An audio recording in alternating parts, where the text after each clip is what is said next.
Bienvenidos a ¿De qué se habla a las 7? Hoy profundizamos en tres temas que son noticia en el país. Hablamos de los graves disturbios que se siguen presentando en varias localidades de Bogotá y de las afectaciones que causan a sus habitantes. También hablaremos sobre la meseta de casos y muertes por COVID-19 que se presenta en las Américas y su comportamiento en Colombia. Y finalizamos conversando sobre la iniciativa de unos empresarios colombianos para reactivar el empleo en nuestro país. Comenzamos. Hechos, datos, cifras y personajes que nos dan de qué hablar. A ustedes muchas gracias por acompañarnos en esta nueva edición de ¿Qué se habla a las 7? Y comenzamos en Bogotá porque este 29 de mayo se generaron disturbios y caos durante una nueva jornada de paro nacional. En las zonas de Molinos, Yomasa y Portal Américas, la violencia se tomó las calles y dejó más de un centenar de heridos a su paso. Justo cuando la alcaldesa de Bogotá, Claudia López, entregó un informe de violaciones de derechos humanos a la ONU, se registraron enfrentamientos en las calles del sur de Bogotá, dejando a su paso, según la Cruz Roja, un total de 139 heridos, de los cuales 134 son manifestantes o peatones y 5 son policías. Para hablar de este tema nos acompaña María Fernanda Rojas, presidenta del Consejo de Bogotá. Muchas gracias, presidenta, por estar aquí con nosotros en ¿De qué se habla a las 7? Feliz noche. ¿Por qué se siguen presentando estos enfrentamientos en varios barrios de Bogotá? ¿Qué es lo que está pasando? Está pasando que hay un conjunto de cosas que están estallando en las calles. Hay un natural estallido social, un descontento por muchas, digamos, carencias, angustias de la ciudadanía acumuladas por décadas, hace muchísimos años, por reformas que han quedado frustradas en el tiempo, por necesidades no cubiertas, etcétera, que por supuesto con esta situación de la pandemia claramente ha empobrecido a millones de personas en el país. A partir de toda esta crisis generada por la pandemia se empobrecieron 3 millones de personas en Colombia, 4 millones de jóvenes y mujeres perdieron el empleo. Y entonces, pues es natural que en las calles haya una conmoción de la gente por la situación por la que está pasando. Pero por supuesto, digamos, también están ocurriendo algunos excesos por parte de la policía en el tratamiento de los derechos humanos, en el tratamiento de la protesta legítima y pacífica, y también excesos de actores irregulares, de actores violentos que pescan en río revuelto. Por eso es tan importante ahora abrir las puertas del diálogo y transformar ese descontento generalizado en propuestas desde el Estado, pero además de manera muy rápida. Pues justamente, presidenta, la Cruz Roja reporta un total de 134 manifestantes heridos ayer, 5 policías heridos también. ¿Cómo se está manejando la fuerza pública, esa proporcionalidad de la fuerza en medio de estas situaciones? Porque usted también lo decía ahorita, pues sí, hay digamos que un abuso, un exceso de fuerza hacia los manifestantes, pero también es que estamos viendo y estamos viviendo unas situaciones muy complejas de violencia y de orden público, pues que de alguna manera es imposible que la policía no actúe. Sí, pero digamos, yo creo que hay que diferenciar los escenarios. Digamos, primero hay un escenario de violaciones casi sistemáticas de derechos humanos por parte de la fuerza pública. Y aquí hay, Daniela, una discusión de fondo muy grande y es la necesidad de reformar la policía y de reformarla para que cumpla lo que la Constitución le dice, que es que debe proteger a la ciudadanía, incluyendo a aquellos que salen a protestar. ¿Qué está pasando en muchas ciudades? Que frente a la protesta legítima se utiliza la policía como el medio de salida y eso no va a resolver. Lo que va a hacer es aumentar la confrontación y la tensión.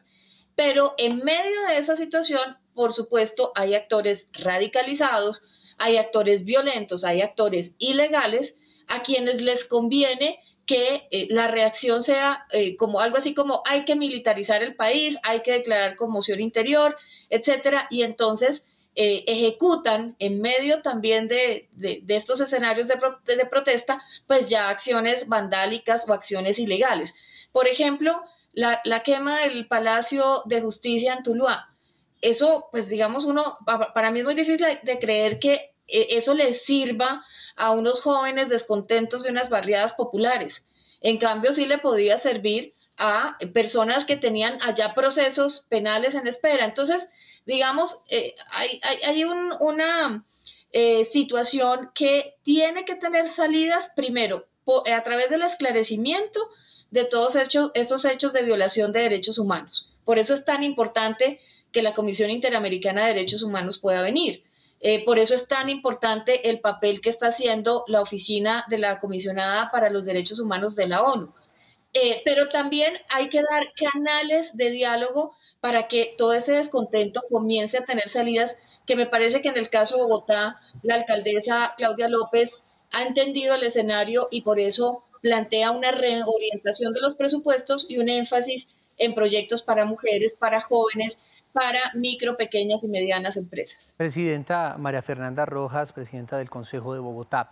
No ha llegado, muchos sectores ya le han pedido en este momento al Comité del Paro que por favor se manifieste ante estos hechos para desligar esta protesta pacífica que se ha venido realizando en el país ya 29 días de estos actos violentos y vandálicos donde se está deteriorando la infraestructura y además se pasa por encima de los derechos de los demás. ¿Usted no cree pertinente y hacer un llamado como presidenta del Consejo también para que estos gremios y para que estos sectores pues se manifiesten rechazando este tipo de actos?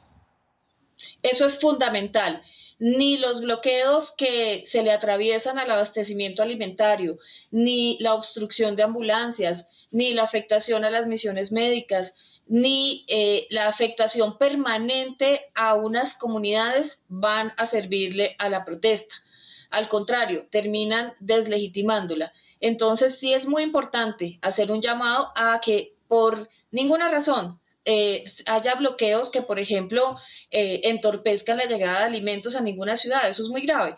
Entonces, y además, por eso yo insisto tanto en que ya haya una apertura a esos canales de diálogo, que es un ejercicio que está haciendo el Consejo de Bogotá, porque una protesta permanente en el tiempo, tan prolongada, pues termina degradándose porque nadie puede controlar la diversidad de actores, tanto, digamos, los democráticos y los legales que salimos a manifestarnos pacíficamente, como aquellos que pescan en río revuelto.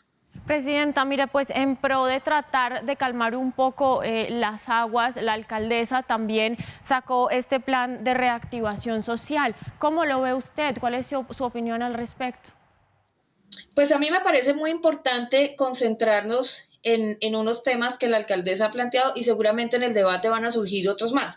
Pero mire, el tema de mujeres y jóvenes, inversión en proyectos de empleo, promover esos micronegocios que tienen las mujeres en los barrios, promover el empleo local a través de obras locales, de vías locales, de parques locales, es muy importante. ¿Por qué? Porque esas obras no exigen pues tantísimo tiempo de una planeación, sino que se pueden ejecutar rápidamente y pueden generar empleo de manera muy rápida y de manera efectiva. Además, digamos, también contrata mucha mano de obra no calificada, entonces eso también permite llegar a buena parte de los sectores que en este momento no están teniendo oportunidades. Tiene un paquete para aumentar los apoyos monetarios a las familias más empobrecidas de la ciudad.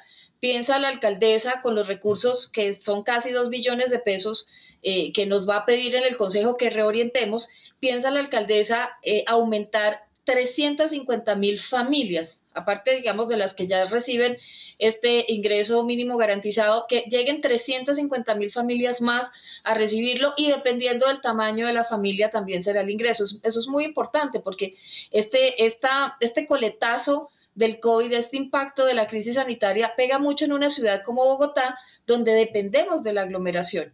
Esta economía depende de que haya gente en las calles y sí, con todas las cuarentenas y todas las medidas sí, que fueron necesarias en su momento, pues por sí, supuesto estamos muy afectados. Presidenta, acá hay que actuar con contundencia, con urgencia. Hay muchas cosas que se necesitan, por supuesto, en las calles, pero parte de esa necesidad de estas personas que están pidiendo a gritos una solución urgente a sus dificultades económicas, a sus diferencias sociales, también están los que están en la mitad.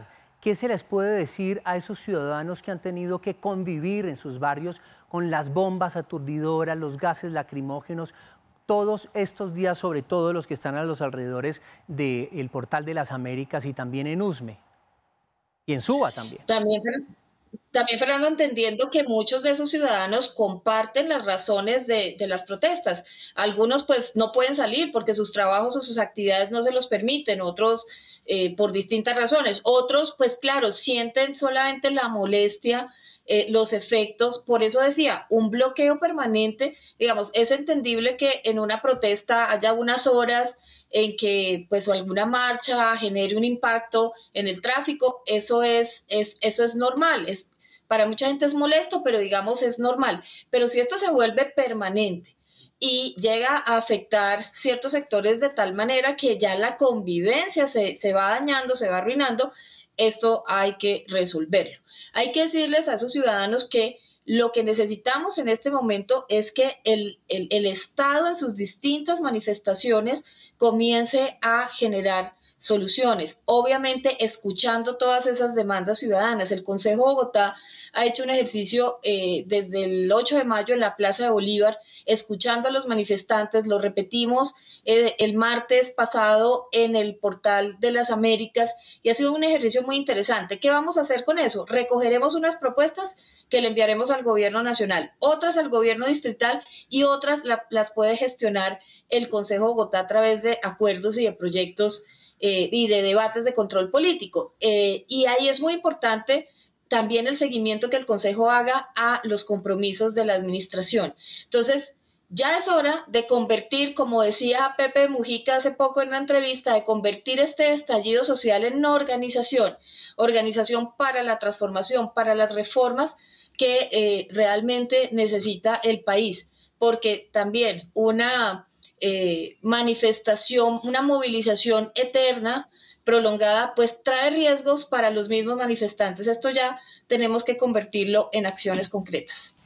Pues lo acabamos de escuchar, María Fernanda Rojas, presidenta del Consejo de Bogotá, dice que es momento ya de volver esto una acción concreta y de negociar. Gracias por acompañarnos en De qué se habla a las 7. Muchas gracias a ustedes y esperamos que todo este clamor ciudadano sea escuchado, que la clase política entienda que tiene que estar conectada con la ciudadanía en las calles y propuestas, acciones y resultados concretos. Por supuesto, estar a la altura de la situación, pero también pues estar atendiendo estos hechos de violencia, porque eso tampoco se puede permitir por parte de las autoridades. Acá es del lado y lado. Para seguir hablando de este tema, pues se conecta con nosotros Néstor Rosanía, él es analista, experto en seguridad y paz. Gracias por acompañarnos en De qué se habla a las 7. Feliz noche, doctor Néstor. ¿Cómo podemos explicar lo que viene sucediendo en varios barrios del sur de Bogotá? Bueno, buenas noches para ti y para todos los televidentes. Tres variables fundamentales, y se los digo no solo como analista, sino que yo estoy cubriendo directamente todos los enfrentamientos desde la primera línea y conozco, digamos, cómo está operando y cómo están funcionando. Primero, darles un contexto, cómo funcionan y cómo operan dentro de los barrios. A partir de lo que son, primera línea es una forma de operar, no es que sea una institución o una organización, es una forma de operar. Y realmente no es una línea, son 4. La primera línea es defensa y ataque, es una figura mixta. Ahí están los escudos y los combatientes, que son las imágenes que vemos, que son los que están lanzando las piedras y están los escudos que los protegen. La segunda línea son todos los logísticos, que son los encargados que están rompiendo los adoquines, piedras, llevan el agua, llevan los pertrechos, llevan la leche y el vinagre, que es importante para el tema de los gases. La tercera línea se encarga de todos sus heridos y una misión médica interna que tienen. Y la cuarta línea se encarga de todos sus detenidos y los procesos jurídicos de los detenidos. Esas son las 4 líneas en las que operan. Entonces, lo que tenemos es, digamos, unas acciones envolventes también dentro de los barrios.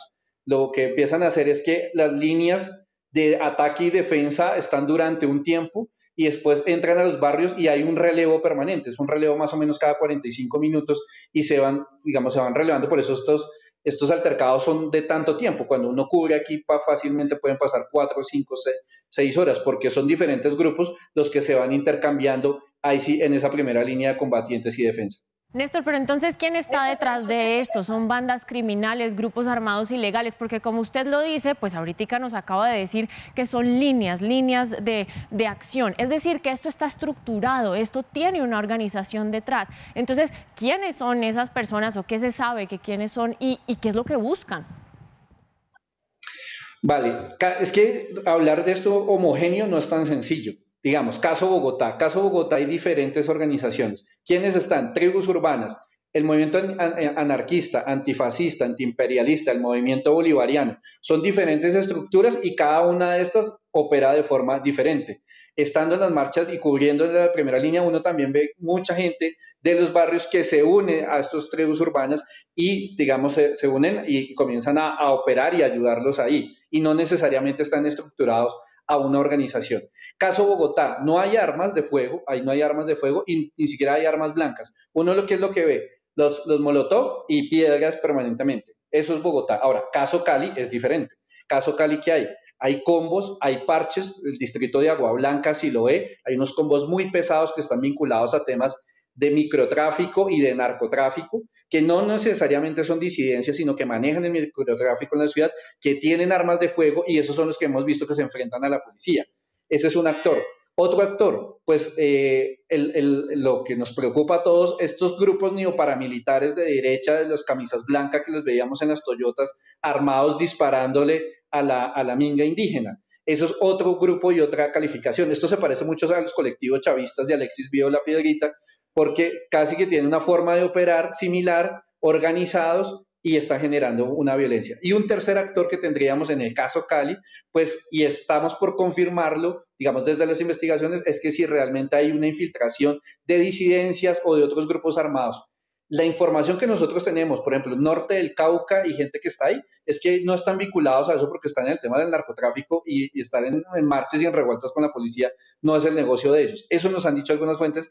El gobierno dice que sí, pero el gobierno tampoco muestra una prueba fehaciente de que aquí podemos hablar de disidencias. Entonces, lo que les digo, no se puede hablar con un homogéneo, cada ciudad tiene diferentes modelos de violencia. Néstor, según usted, entonces, las personas que están generando este caos, no las personas que salen a marchar, que vemos en diferentes concentraciones, que tienen arengas, que tienen pancartas, sino estas personas que generalmente esto ocurre cuando cae la tarde y llega la noche, entonces estas personas para nada están vinculadas ni son, y lo voy a decir así entre comillas, personas que tienen necesidades y que se las están exigiendo al gobierno, personas que hacen parte del grupo de los más necesitados de nuestro país que están exigiendo oportunidades, sino que esto ya hace parte de algo organizado, de delincuencia. No, esas personas sí tienen necesidades, claro. O sea, si uno y se los digo yo que estoy cubriendo allá en la primera línea y entrevisto a los muchachos, a los capuchos más duros, ustedes ven el perfil de esos muchachos y es el clásico ni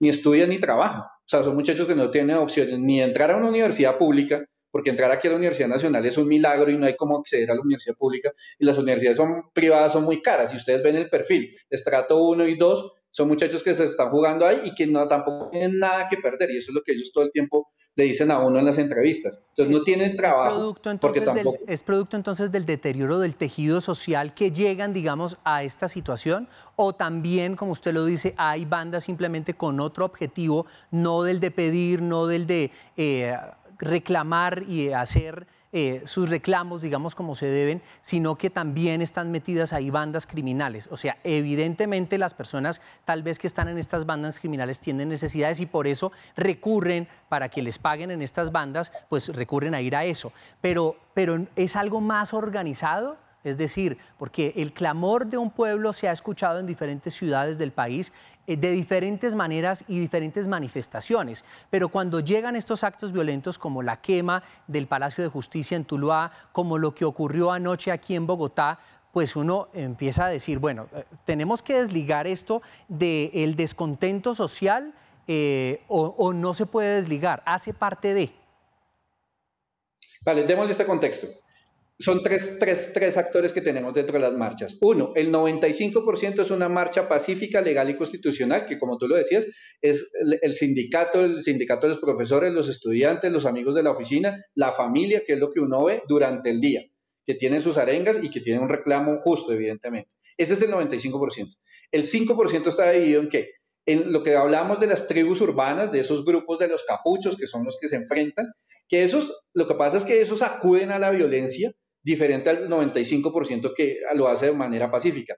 Estos acuden a la violencia, pero finalmente también, digamos, tienen una serie de exigencias. Lo que pasa es que esas exigencias, ellos, según su lógica, lo intentan hacer desde la violencia. que está mal, evidentemente. Y hay una tercera categoría que es delincuencia común.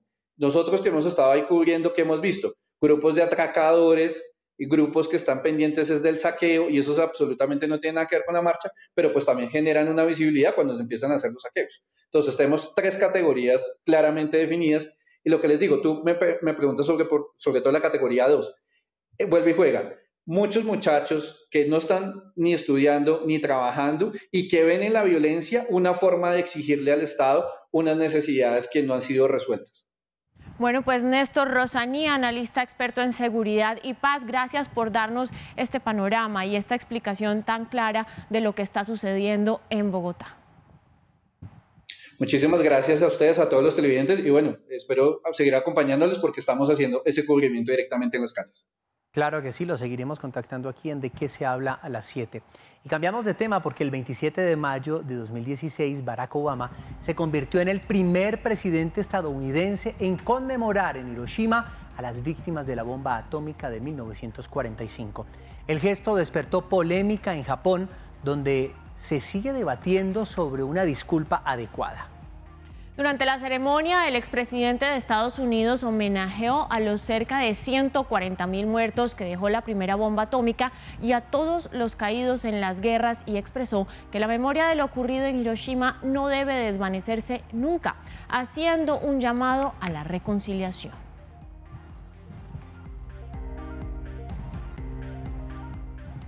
En medio de la difícil situación social que atraviesa Colombia por hechos de violencia, disturbios y, por supuesto, polarización, el concejal de Bogotá y ex candidato a la alcaldía de la capital, Carlos Fernando Galán, lanzó una reflexión y un reto para que los políticos, periodistas y líderes de opinión acepten errores o culpas que han llevado precisamente a que este país esté atravesando la situación actual. Galán se refirió a su caso personal, reconociendo que a pesar de ser una víctima de la violencia, ha tenido muchas posibilidades y privilegios, contrario a una gran mayoría de colombianos. Además, el concejal le pide perdón a los jóvenes por todo lo que la clase política no ha podido hacer por ellos. Yo tengo la convicción de que también la clase política colombiana, y ahí nos incluimos nosotros como concejales de Bogotá, tenemos que hacer un mea culpa y entender que hemos fallado como clase política en representar bien a la gente y en oír bien a la gente. Y yo creo que eso es parte de lo que está viviendo el país, está viviendo Bogotá y está viviendo Kennedy. Tenemos que pedirle perdón a los jóvenes, perdón por haberles fallado, y trabajar en cómo les respondemos mejor y les ayudamos a construir un proyecto.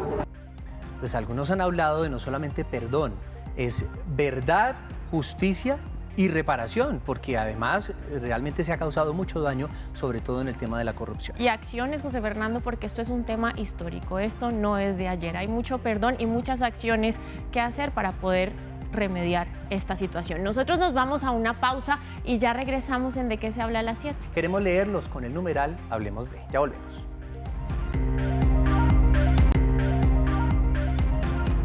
Ustedes, muchas gracias por continuar con nosotros en De Qué se habla a las 7. Hoy cumple 65 años el director y guionista italiano Giuseppe Tornatore.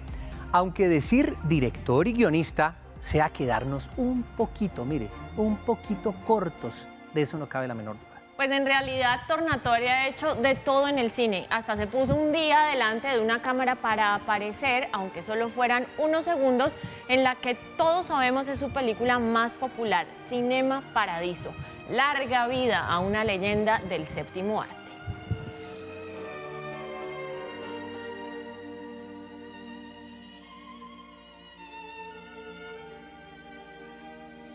El presidente Iván Duque anunció que extenderá por 90 días la emergencia sanitaria debido al tercer pico de la pandemia de COVID-19 por la que atraviesa el país, e informó que bares y restaurantes podrán abrir cuando la ocupación de unidades de cuidados intensivos esté por debajo del 85%.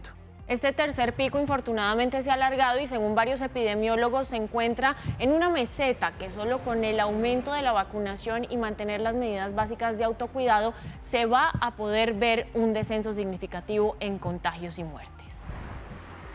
Mire, Daniela y televidentes, la ocupación de camas UCI, lo veíamos en la emisión del mediodía, en todo el territorio nacional es realmente preocupante. En Bucaramanga, por ejemplo, esta mañana había solo 4 camas disponibles y apenas 6 en todo el departamento de Santander. Por eso, a esta hora nos conectamos con el doctor Andrés Lloreda, médico coordinador de COVID de Sabana de Torres y médico de urgencias en Bucaramanga. Buenas noches, doctor, bienvenido.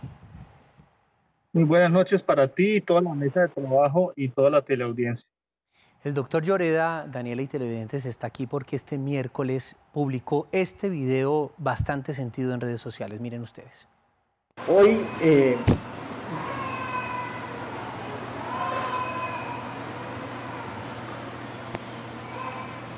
es muy duro ver morir nuestros pacientes sin ni siquiera poder hacer nada. Llegan en falla ventilatoria, llegan ya con poco que hacer, los hospitales colapsados. Es una situación que no entendemos, sino el personal de salud. Esta situación cada vez está peor, no hay oxígeno, la gente se está muriendo aquí en los hospitales de primer nivel y no sé, nadie puede hacer nada. Es frustrante esto para uno como médico, es muy frustrante. Yo no sé esto cuándo se va a acabar, pero realmente ya no damos más ya. Pues ahí lo vemos, la difícil situación que están teniendo que vivir los médicos. Y doctor, mire, nosotros sabemos que sus jornadas han sido extenuantes desde que comenzó la pandemia el año pasado, así que pues de antemano le queremos agradecer a usted y al personal médico por esa voluntad, ese sacrificio y ese trabajo que hacen en pro del bienestar de todos los colombianos. Y yo quiero pedirle que nos cuente un poco más de su labor. ¿Y por qué ya no da más? ¿Por qué dice usted que ya definitivamente, como lo vimos en ese video, ya esa gota que derramó el vaso llegó? Bueno, la verdad ya llevamos más de 14 meses, 15 meses luchando en contra de esta pandemia desastrosa. El comportamiento del virus no es el mismo de este año, del año pasado a lo que se está viviendo ahorita en el tercer pico.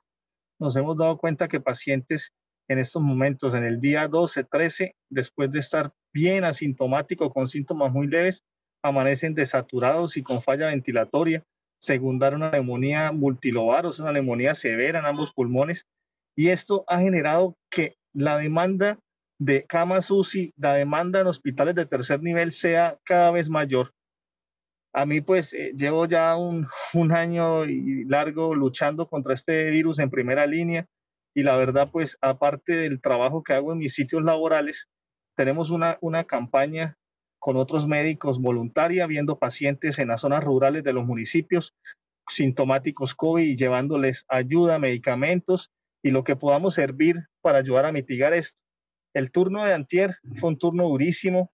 Tuve 8 pacientes sintomáticos respiratorios sugestivos de COVID en falla ventilatoria aguda, los cuales pues inclusive nos quedamos prácticamente sin oxígeno por la escasez que hay en todo el departamento y de todo el país, y realmente ya estamos, pues en mi caso, ya ese día estaba muy colapsado emocionalmente de ver morir la gente y ver que personas que uno conoce o que van al servicio por algún cuadro de gripa, por algún cuadro de otitis, lleguen muriéndose, y pues realmente no los están aceptando en las clínicas porque el Centro Regulador de Urgencias nos dice: doctor, no hay disponibilidad alguna de UCI, no hay nada que hacer. Es duro y es muy frustrante para uno que se formó para salvar vidas. Cuando uno, por ejemplo, es niño, Daniela, sueña con ser médico porque son nuestros héroes, ¿no? Porque los vemos como allá arriba salvando vidas, pero en este momento nos damos cuenta que también son seres humanos, siguen siendo héroes, ojo. En esta pandemia han demostrado todo lo que son capaces de entregar por el país, pero también siguen siendo seres humanos y eso realmente es conmovedor. Lloreda, el colapso que se vive actualmente del sistema hospitalario en Santander, por ejemplo, ¿está llevando a ustedes, el personal de salud de la región, a realizar priorización o, como lo llaman algunos, triaje ético de algunos pacientes con COVID-19? Sí, ya los intensivistas, que son las personas que se encargan de soportar los pacientes en la unidad de cuidado intensivo, los internistas, anestesiólogos, intensivistas, urgenciólogos, tomaron la decisión de hacer algo que inicialmente pues uno vería como algo lejano, y es que definir a qué pacientes les dan prioridad dependiendo de su condición, de su edad y sus enfermedades de base. Entonces prácticamente estamos tomando la decisión, o los intensivistas tomando la decisión de a quién podemos salvar y a quién no.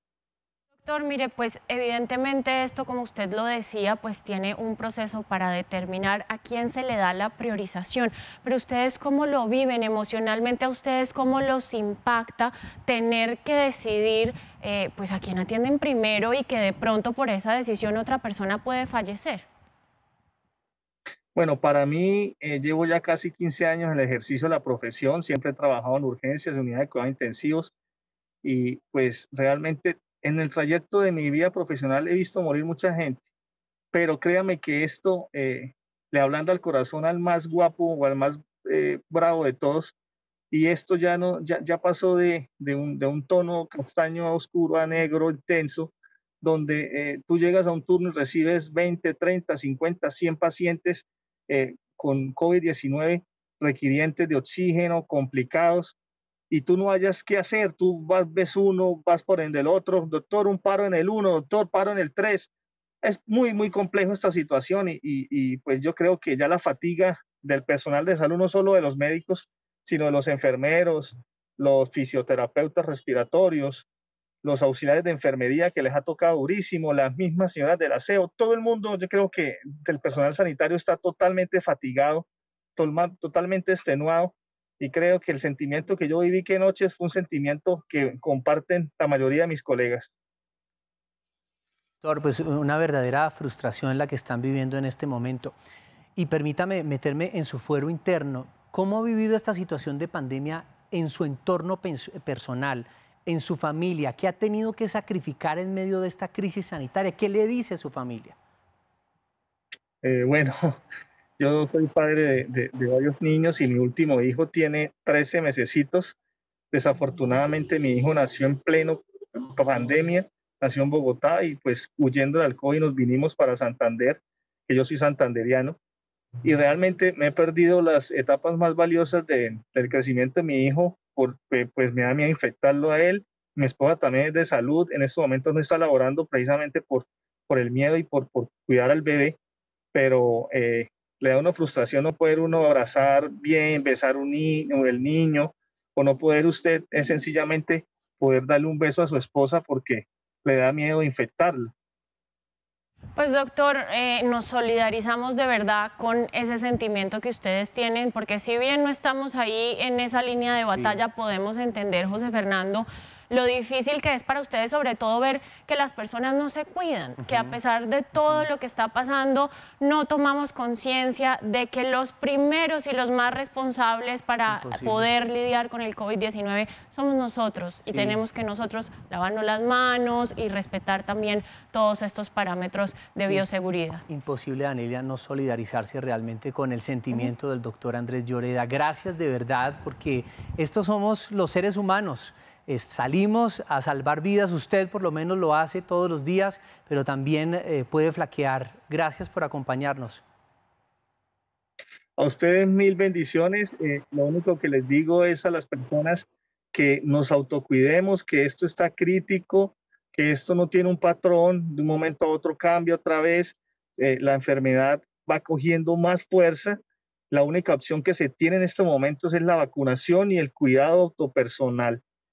Hago un llamado también para que la gente que tiene acaparadas balas de oxígeno, concentradores de oxígeno, y no lo están necesitando, ayude prestándolo o donándolo a alguna persona que lo requiera. Hay gente que está falleciendo en las casas y una buena cantidad. En Santander, en promedio, en los últimos 15 días, en promedio están falleciendo 50 personas al día, 50 familias que están de luto.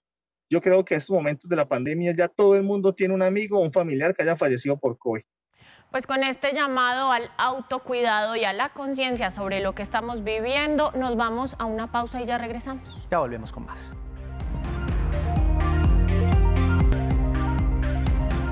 Regresamos a De qué se habla a las 7 y ahora hablamos de gastronomía. Jamie Oliver, el popular cocinero británico, cumple 46 años de vida. Es uno de los cocineros más aclamados de su generación y su carrera abarca una esfera de muchas épocas y gustos diferentes de la cocina internacional. Oliver no solo es un gran cocinero, es una inspiración y un ícono para los chefs alrededor del mundo. Sus platos generalmente son una mezcla de cocina italiana y cocina oriental. En ellos tiene un importante papel las hierbas aromáticas y las especias.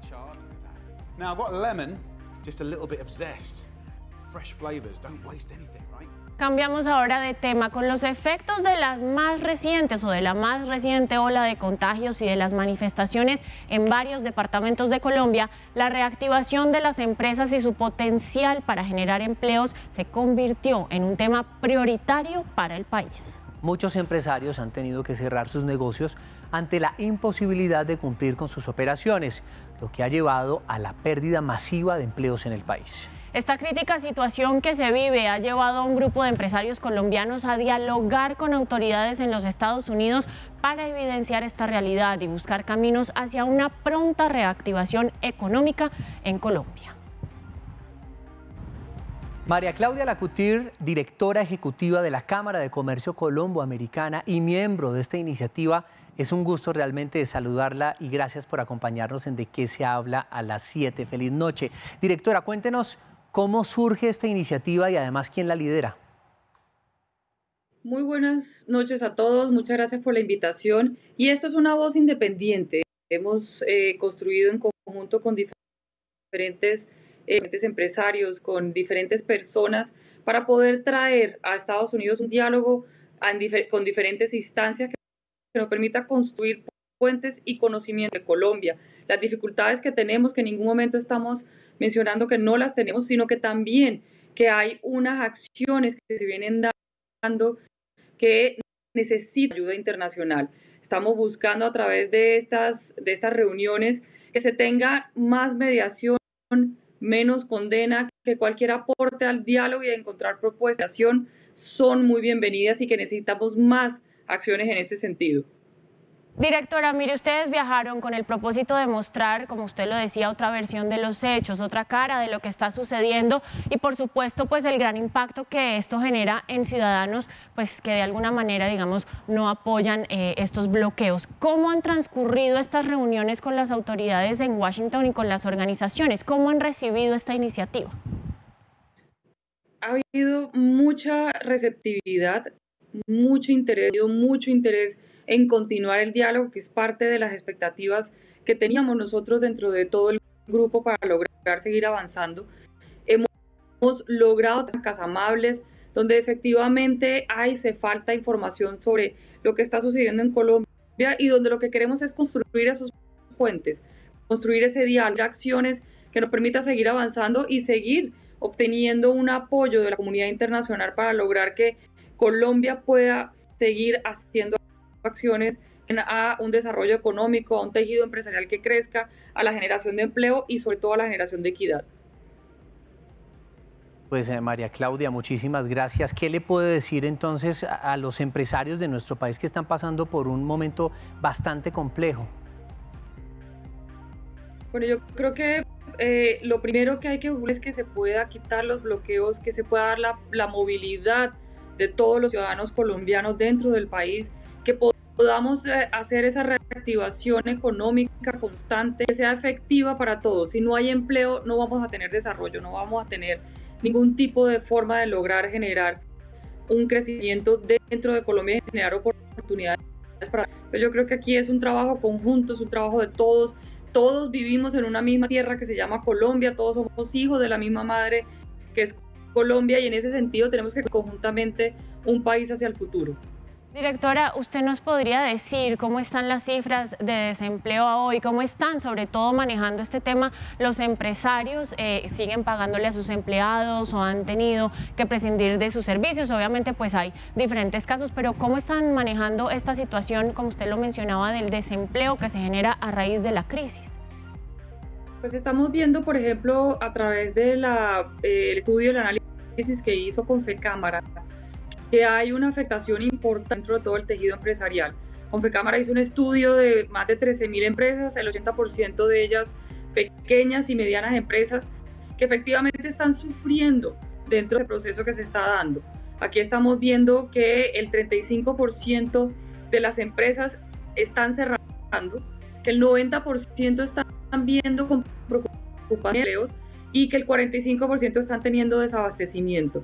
Creo que es muy diciente esta encuesta que se hizo por parte de Confecámara. Efectivamente, necesitamos que podamos hacer esa reactivación económica, necesitamos que todos los colombianos permitamos que se dé ese proceso productivo, que se dé los bloqueos, que se permita la movilidad de todos los ciudadanos, que se permita la movilidad de la carga, se permita la movilidad de la salud, se permita la movilidad de los alimentos, porque es un tema que va a afectar a todos por igual. María Claudia Lacutir, directora ejecutiva de la Cámara de Comercio Colombo-Americana, gracias por acompañarnos esta noche. Vamos ahora a hablar con Paola Jimena Cupacán, directora de Cupacán Joyería, una emprendedora que ha visto cómo su sueño y su esfuerzo se desvanecen de alguna manera por la situación que vivimos. Paola, buenas noches, bienvenida. Hola, buenas noches, muchas gracias por la invitación. Paola, cuéntenos, ¿hace cuánto surgió Cupacán Joyería y cómo se ha visto afectada su empresa por la crisis que vive el país? Bueno, mira, nuestra empresa surge en el año 2006, tenemos ya 15 años en el mercado y hemos venido sufriendo bloqueos año tras año. El año pasado no tuvimos bloqueo por la pandemia, estábamos acostumbrados a tenerlos cada marzo. La verdad ya es algo que está incluido en nuestro DOFA, el bloqueo, pero esta vez ha sido algo muy complicado, porque aparte de tener una pandemia, un bloqueo inesperado en mayo, que hace que todo el cronograma de actividades que teníamos ya planificado, se nos desbarate completamente, estamos sin insumos, sin materias primas para poder producir, para llenar nuestros stocks en una temporada tan importante como es mayo, la primera temporada de ventas en el país. Sí, Paola, ¿qué alternativas de pronto han tenido que buscar para responder con las obligaciones financieras de la empresa? ¿Ustedes todavía tienen empleados o les tocó despacharlos? Lastimosamente, en mi caso particular, pude sostener a mis empleados hasta el martes pasado. El miércoles tuvimos que cesar actividades en el taller porque producimos desde Pasto Nariño, tenemos fabricación manual, pero ya completamos ya 2 semanas sin producción. No tenemos materia prima porque nuestra materia prima viene desde la ciudad de Cali, no tenemos insumos que nos despachan desde Medellín, así es que hemos tenido que cerrar el taller. Tenemos 10 personas prácticamente fuera del taller, solamente contamos con el empleado del local, pero pues esto está a nada de tener que despacharla porque ya no tenemos stock. Paola, ¿ustedes han buscado algún tipo de ayuda en este momento para poder sortear esa situación de la que nos habla? Lastimosamente, pues mira, sinceramente nunca por lo menos mi empresa, nunca ha recorrido ni a subsidios, ni a nada que tenga que ver con el ente gubernamental. Siempre hemos mantenido siempre hemos sido autosuficientes y en este momento ni lo hemos buscado ni se ha ofrecido. Entonces, la verdad, estoy en el momento de mi vida, en 16 años que me siento en la incertidumbre de saber qué va a suceder. Lo único que espero es que ojalá haya un diálogo, que se solucione este problema, que no haya más bloqueos para poder continuar con nuestro trabajo. Lo único que pedimos a los empresarios es que el derecho al trabajo, el derecho a seguir produciendo y generar más trabajo para todos los colombianos. Nosotros veíamos ahorita, hablamos con María Claudia Lacutir, un grupo de empresarios colombianos viajó a Estados Unidos para poder mostrar esa difícil situación que están viviendo las empresas y pues los empleados en el país. Usted pues es una de miles de personas y de empresarias que están viviendo esta situación. ¿Qué opinión le merece esa iniciativa? ¿Cómo la ve?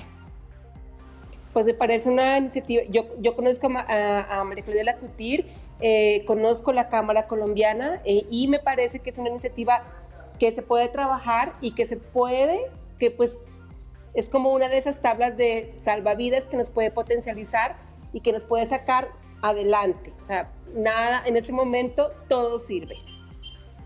Ahora está con nosotros Edgar Tauta, él es líder de Riesgos Marsh, líder mundial en seguros y gestión de riesgos profesionales.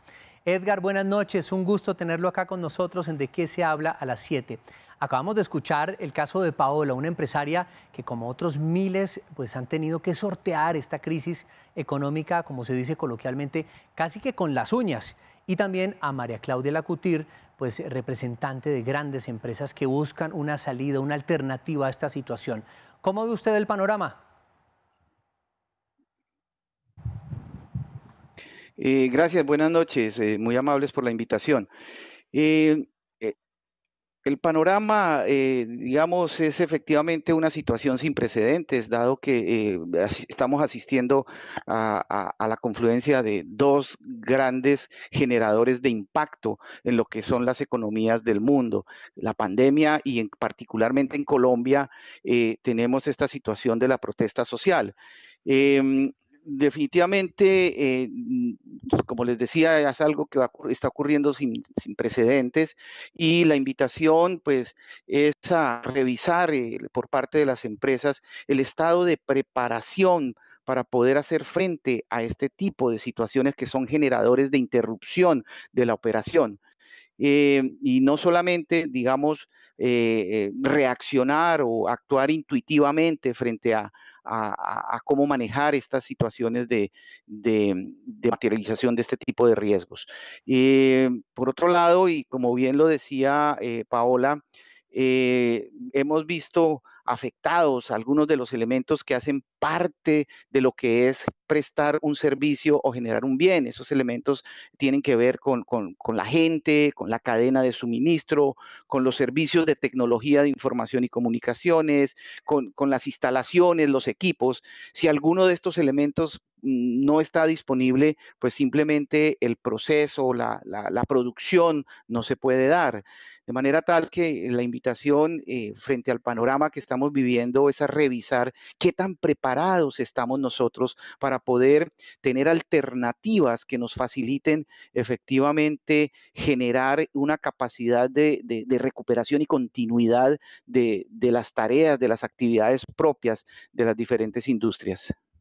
Edgar, mire, pues quiero pedirle como una hoja de ruta que les diga, digamos, a esos pequeños empresarios, a esos emprendedores, cómo pueden hacer para que sus negocios salgan a flote pues en medio de esta crisis que estamos viviendo. Claramente cada negocio es diferente, pero usted lo dice, pues la preparación es importante. Sin embargo, ante esta contundencia, pues uno ve que también es un poco difícil estar preparado. Entonces, ¿qué hoja de ruta se podría trazar para que los negocios salgan adelante o por lo menos logren avanzar un poquito y no mueran del todo?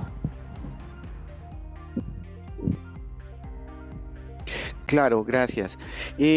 Definitivamente esto tiene como tres momentos: el momento de la preparación, el momento de la respuesta, el momento de la recuperación o reanudación de los negocios.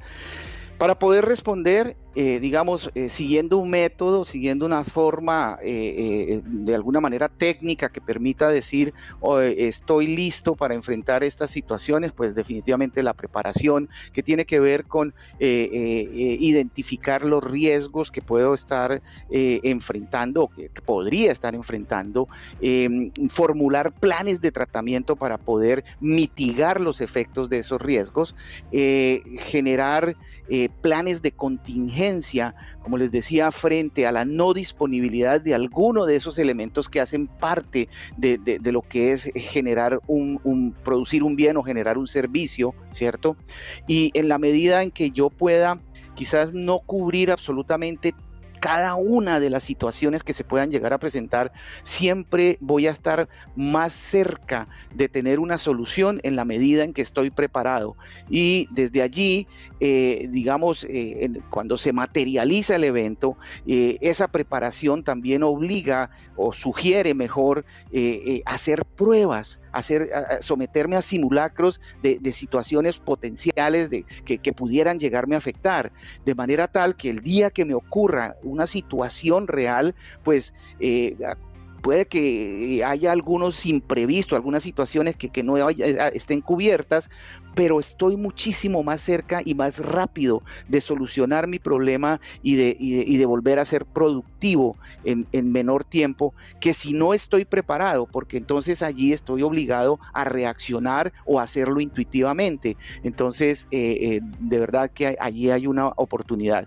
Y luego, digamos, de responder, pues es llegar a la etapa de volver a producir, o sea, o bien, porque incluso como lo veíamos también con Paola, pues en su joyería, el tema es que probablemente también tenga que pensar en alternativas con las que yo pueda suplir el mercado, en alternativas, por ejemplo, de cadena de suministro, si es que mis proveedores de Cali o de Medellín no están funcionando.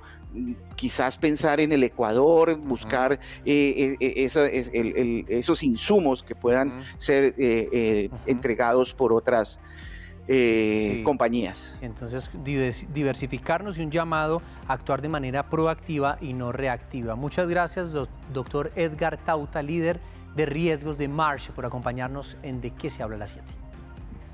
Y ahora es momento de hacer una actualización informativa con los reporteros de RTVC Noticias. Los bloqueos siguen afectando la productividad de las empresas y también el empleo. Esta vez el sector de la construcción alertó por cerca de 850.000 empleos que se encuentran en peligro por los bloqueos y por la situación que se está viviendo en el país. Además, 320.000 familias que viven de la producción diaria de leche están frenadas por la coyuntura, y el sector comercio reportó que son más de 300.000 los empleos y los puestos de trabajo que se han visto afectados. En nuestra emisión central de las 8 de la noche hablaremos sobre estos tres sectores y también sobre otras actividades económicas. Buenas noticias para el tenis colombiano, porque después de 3 años de ausencia, una colombiana volverá a jugar el cuadro principal de Roland Garros. Hablamos de María Camila Osorio, que con su tenis sigue mostrando su buena racha. La cucuteña, que esta semana ingresó al top 100 del ranking mundial profesional, se convierte en la 6ª colombiana en jugar uno de los grandes torneos del mundo. Ampliación de esta información en nuestra emisión central. En una sesión que apenas duró 42 minutos, la plenaria del Senado de la República hundió la moción de censura en contra del ministro de la Defensa, Diego Molano. Esto generó reacciones a favor y en contra, y debemos explicar que ya automáticamente la Cámara de Representantes queda inhabilitada para votar sobre el mismo tema. En instantes estaremos entregándoles a ustedes los detalles y las reacciones de los partidos políticos sobre esta decisión de la plenaria del Senado de la República. Actualizamos la información internacional en RTVC Noticias. La policía española reveló imágenes del allanamiento de la lujosa mansión del exgobernador de Cundinamarca, Pablo Ardila, en la ciudad de Barcelona. Conocido por sus excentricidades, las imágenes revelaron hallazgos de autos de lujo, así como dinero en efectivo y animales disecados. Espere ampliación de esta información en nuestra emisión central. Y así llegamos al final. Ustedes, muchas gracias por acompañarnos en De qué se habla a las 7. Que tengan una feliz noche.